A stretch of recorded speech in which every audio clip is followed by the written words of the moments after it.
بسم اللہ الرحمن الرحیم۔ السلام علیکم۔ بہت دنوں کی بات ہے، قاہرہ میں ایک تاجر حسن نامی رہتا تھا۔ دولت اس کے پاس بے پناہ تھی، شہر والے اس کی بڑی قدر کرتے تھے اور اس کی اطاعت کا دم بھرتے تھے۔ اس تاجر کا ایک ہی بیٹا تھا جس کا نام علی قاہرہ تھا اور اس کو سب بہت پسند کرتے تھے۔ ایک روز حسن بہت بیمار ہوا اور زندگی سے اس کا جی بیزار ہوا تو اپنے لڑکے علی قاہرہ کو بلایا اور کہا، بیٹا یہ دنیا آنی جانی ہے اور انسان کو ایک نہ ایک روز مرنا ہے۔ میں چونکہ اب بستر مرگ پر ہوں اور چند گھڑیوں کا مہمان ہوں، اس لیے چاہتا ہوں کہ مرنے سے پہلے چند کام کی باتیں تمہیں بتا جاؤں کہ ان پر عمل کرو گے تو ہمیشہ سکھی رہو گے۔ سب سے پہلی بات تو یہ ہے کہ میں تمہارے لیے جو دولت چھوڑ کر جا رہا ہوں وہ اتنی ہے کہ اگر تم 500 اشرفیاں روزانہ خرچ کرو تو بھی کبھی ختم نہ ہوگی۔ دوسری بات یہ ہے کہ گناہ سے دور رہنا، یہ ایک ایسی آگ ہے جو انسان کی روح کو جلا دیتی ہے۔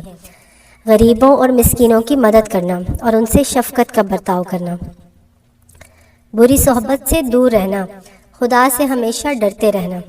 بس اب میرا آخری وقت آ پہنچا ہے، خدا حافظ۔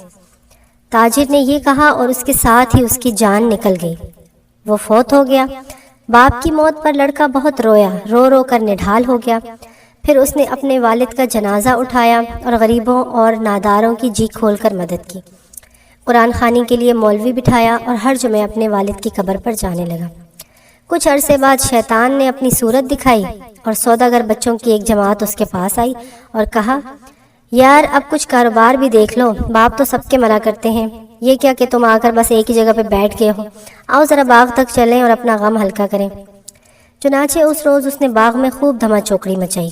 دوسرے روز پھر ان آوارہ گردوں کی ٹولی آئی اور کہا، ارے یار چلو آج دوسرے باغ کو چلتے ہیں، وہاں سبزہ زار اور لطف بہار اور ہی ہے۔ وہ رات کو تفریح کر کے گھر پہنچا تو بیوی نے کہا، تمہارے ابا جان جو وصیت کر کے گئے تھے وہ تم بھول گئے ہو اور ان اوباش آوارہ لڑکوں کے ساتھ گھومتے پھرتے ہو۔ علی قاہرہ نے کہا، یہ اوباش لوگ نہیں ہیں، یہ تو سوداگروں کے بیٹے ہیں، شریف اور پڑھے لکھے ہیں، ایسے لوگوں سے دوستی رکھنا کہاں کی برائی ہے۔ غرض یہ کہ اس نے اپنے مرحوم والد کی وصیت بھلا دی اور بیوی کی باتوں پر کان نہ دھرا، اس کان سے بات سنے اور اس کان سے اڑا دی اور 3 برس تک آنکھیں بند کر کے دولت کو لٹایا۔ کہتے ہیں کہ فضول خرچی کی جائے تو اگر قارون کے جتنا خزانہ بھی ہو تو وہ بھی خالی ہو جاتا ہے۔ آہستہ آہستہ اس کی ساری دولت لٹ گئی اور نوبت یہاں تک آ پہنچی کہ زیورات بیچنے پڑے۔ آہستہ آہستہ زیورات بھی بک گئے، مکانات بھی بک گئے، جو باغ اور زمینیں موجود تھیں وہ بھی ختم ہو گئیں اور صرف ایک وہ گھر رہ گیا جس میں وہ رہتا تھا۔ آخر کار گھر بھی اسی ہیر پھیر میں بک گیا۔ جس نے مکان خریدا تھا وہ کچھ دن تو خاموش رہا، لیکن ایک روز اس نے بھی تاکید کی کہ بھائی صاحب مکان خالی کیجیے۔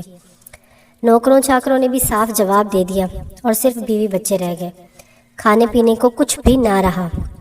ایک روز بیوی نے کہا، بچے صبح سے بھوکے ہیں، جا کے اپنے دوستوں سے کچھ مانگ کر لاؤ اور ان معصوموں کو کھلاؤ۔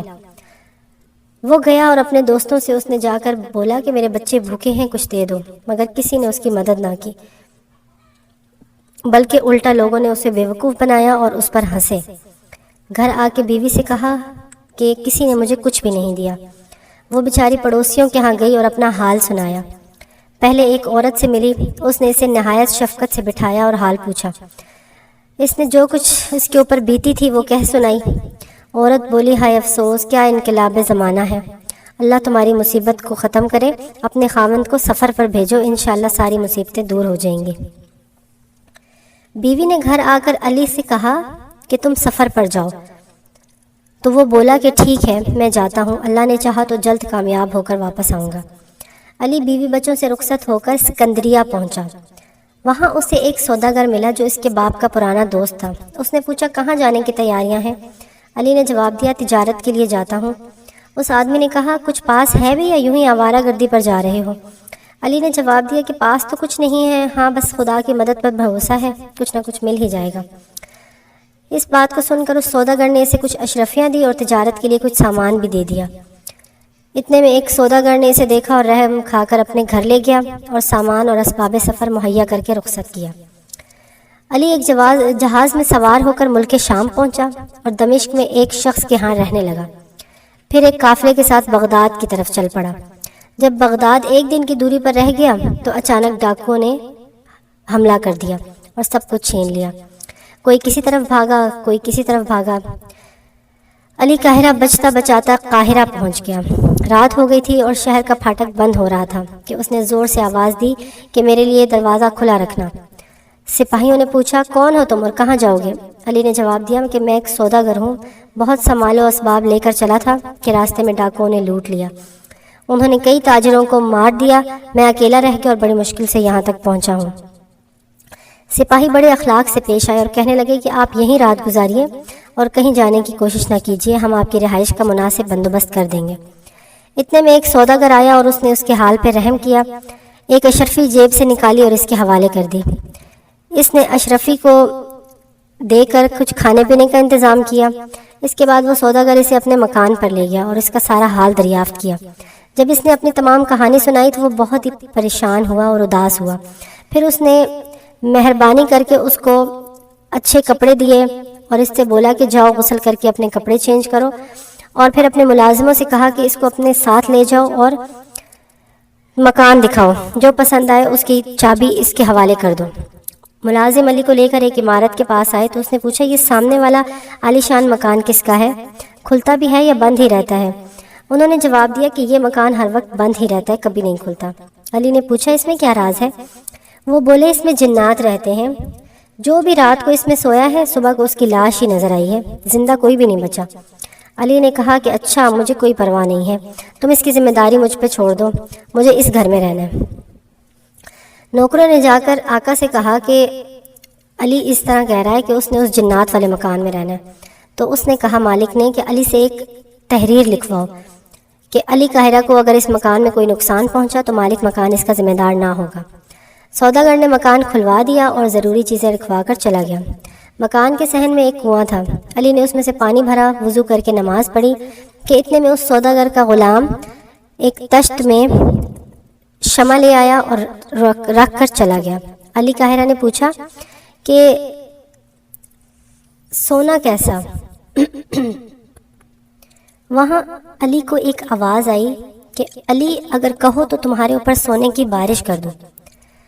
علی نے پوچھا کہ کیسا سونا؟ اس کے کہتے ہی اوپر سے سونا برسنے لگا اور سونے کے ڈھیر لگ گئے۔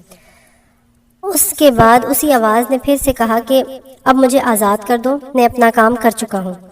علی قاہرہ نے کہا کہ تم کو خدا کی قسم اس سونے کی بارش کا سبب تو بتاؤ۔ اس آواز نے کہا کہ یہ خالص سونا میں نے تمہارے لیے ایک جادو کے ذریعے رکھا تھا۔ جو کوئی یہاں آتا تھا میں اس سے پوچھتا تھا کہ اے علی کہو تو تم پر سونے کی بارش کر دوں، تو وہ ڈر جاتا تھا اور میں اس کو مار ڈالتا تھا۔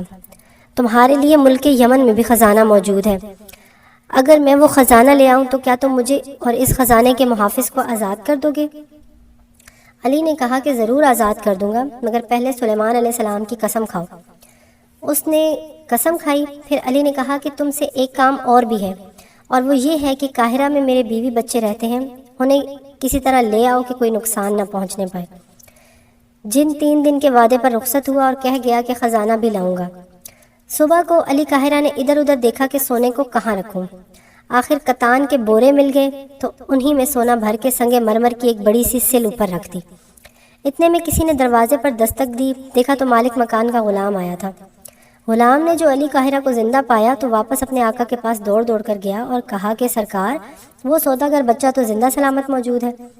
اس پر مالک مکان کھانا لے کر علی کے پاس آیا اور کہا الحمدللہ، آپ کو زندہ پایا، بتاؤ ذرا کوئی جن بھوت تو نہیں آیا تھا، کسی نے تم کو ستایا تو نہیں؟ علی قاہرہ نے جواب دیا کہ جناب، میں آیات قرآنی پڑھتے پڑھتے سو گیا، جن بھوت کوئی بھی نہ آیا، نہ کسی نے مجھے ستایا۔ سوداگروں نے اپنے نوکروں اور خدمتگاروں کو فوراً حکم دیا کہ اس مکان کو صاف کر دو اور خوبصورت سا فرش بچھا دو۔ جب شہر کے دوسرے سوداگروں نے یہ خبر سنی تو قیمتی چیزیں بطور تحفہ بھجوائیں اور دریافت کیا کہ تمہارا سامان کب تک آئے گا؟ علی نے کہا کہ آج سے تیسرے دن آ جائے گا۔ تیسرے دن ایک آدمی نے آ کر کہا کہ حضور چلیے، یمن کا خزانہ آ گیا اور حضور کے بیوی بچے بھی تشریف لائے ہیں۔ علی قاہرہ نے سوداگروں کو ساتھ لیا اور اپنے بیوی بچوں کے استقبال کو آیا۔ ایک باغ میں دونوں قافلے ملے۔ علی نے اپنی بیوی سے سارا حال دریافت کیا تو اس نے جواب دیا کہ تمہارے جانے کے بعد ہم نے بڑے برے دن دیکھے۔ پھر اچانک ایک آدمی اڑن کھٹولا لیے آیا اور ہم سب کو شاہانہ لباس پہنا کر اڑن کھٹولے میں سوار کر کے یہاں لے آیا۔ میں نے پوچھا تم کون ہو اور ہمیں کہاں لیے جاتے ہو؟ تو اس نے بتایا کہ ہم علی قاہرہ کے خدمت گار ہیں۔ اس کے بعد مجھے خزانہ دکھایا۔ میں دیکھتے ہی اش کرنے لگی کہ کہاں وہ مفلسی اور تنگ دستی اور کہاں یہ دولت۔ پھر دونوں میاں بیوی نے خدا کا شکر ادا کیا اور میاں نے بھی پھر اپنا حال کہہ سنایا جو کچھ اس کے اوپر بیتی۔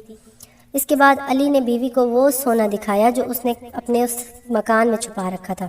اس پر بیوی نے کہا کہ میاں سچ تو یہ ہے کہ یہ سب تمہارے والد کی اس دعا کی برکت ہے جو انہوں نے مرتے وقت دی تھی، مگر اب خدا کے لیے پرانے دھرے پر مت جانا اور برے دوستوں سے ناتا مت جوڑنا۔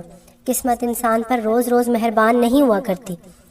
دوسرے روز علی قاہرہ نے سوداگروں کے بازار میں اپنے لیے ایک دکان خریدی اور کاروبار کرنے لگا۔